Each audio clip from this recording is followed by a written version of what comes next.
Hello යාළුවනේ සුබ දවසක්. අදත් ඕගොල්ලෝ එකතු වෙලා තියෙන්නේ SLRD Home YouTube channel එකේ.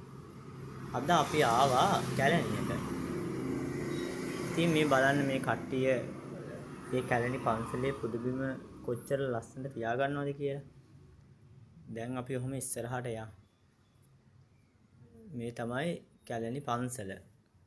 බුදුහාමුදුරුවෝ තුන්වරට වරට වැඩම කරපු ස්ථානය. ඉතින් යාළුවනේ අපි ඔහොම ඉස්සරහට ගිහිල්ලා බලමු. දැන් අනිවාර්යෙන් මේක වන්දනාමාන කරන්න නම් මල් ගන්න ඕනේ. ඉස්සරහා මල් කඩ තියෙන්න ඕන මං හිතන විදියට. ඔය යාළුවනේ පේන්න තියෙනවා ඒ ඉස්සල්ලාම දොරටුව. ඒ පැත්තෙන් මල් කඩක් තියෙනවා. අපි දැන් බලාගෙන යමු. මේ මල් කීයද දන්නේ නැහැ. හැම තැනම එන ලස්සනට මල් සරසලා තියෙනවා. අපි සුදු ඔලු ගමු. මෙන්න අපි දැන් සුදු ඔලු ගත්තා. කීයද දන්නේ නැහැ.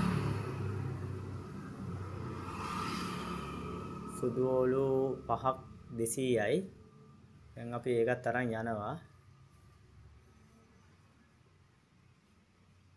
අපි දැන් ඔය පඩිපෙළ උඩට නැගගෙන යනවා. යා.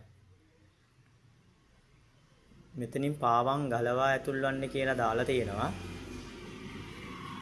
අපි කෝකටත් කියලා අපේ බෑග් එක ඇස්සේ පාවහන් ටික දාගෙන ගියේ. මොකද පාවහන් ගලවලා ගියොත් අතුරුදහන් වුණොත්.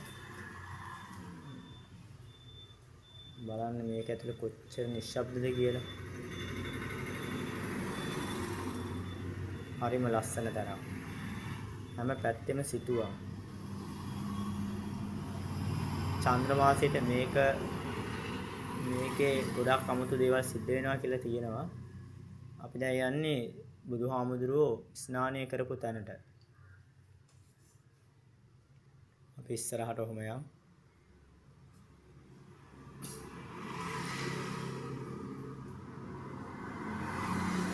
ගොඩක් ලස්සනට හදලා තියෙනවා හැම තැනක්ම. දැන් මේ පඩිපෙළ බැහැලා යමු.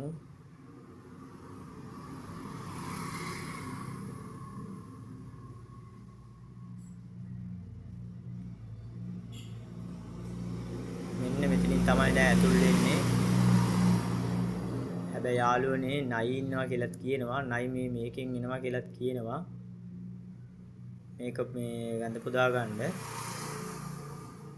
මේ කැලණි ගංගාවෙන්ලු නයි උඩට ඇවිල්ලා මේ පුදුමම වන්දනාමාන කරන්නේ. අපි බලමු. ගිහිල්ලා බලමු කොච්චර ලස්සන දැන් තියෙනවද කියලා තමයි. හොඳයි යාළුවනේ දැන් අපි මේ පඩිපෙළත් බහිනවා. මේක තමයි තැන යාළුවනේ. එතන තමයි බුදුහාමුදුරුවෝ ස්නානය කරපු තැන. තුන්වන වරට ලංකාවට වැඩම කරපු වෙලාවේ ස්නානය කරපු තැන.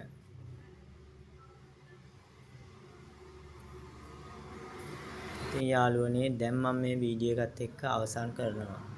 අපි ආපහු හම්බෙමු ඊළඟ වීඩියෝ එකෙන්. ඕගොල්ලෝ හැමෝම සතුටින් ඉන්න.